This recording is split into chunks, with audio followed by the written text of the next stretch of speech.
described and captioned media program. In the classroom and online, dcmp.org.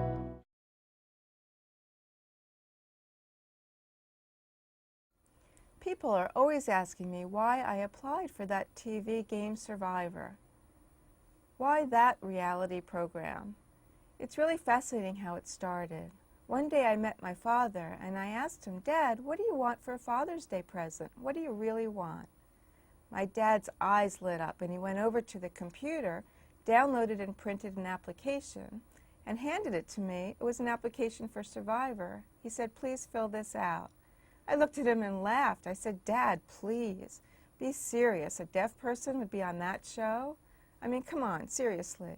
What other deaf people do you see on reality television shows? You don't often see deaf people on TV anyway. Why would they pick me? Why would I be selected?" So I was really wondering about the whole idea. I felt like telling him, "Fine, I will," but then never really apply.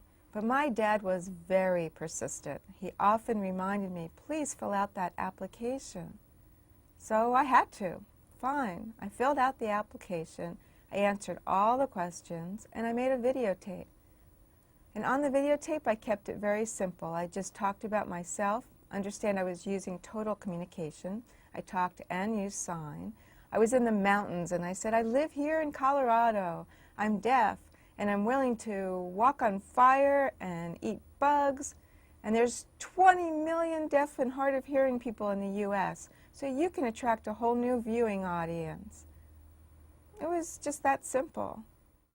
The Described and Captioned Media program provides services designed to benefit students who are blind, visually impaired, deaf, hard of hearing, and deaf-blind.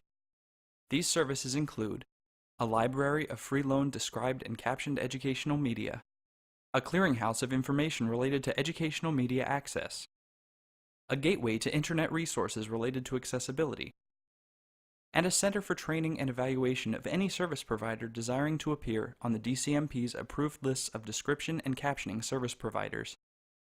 There are no user registration or service fees. Visit the DCMP at dcmp.org. The DCMP is funded by the U.S. Department of Education and administered by the National Association of the Deaf.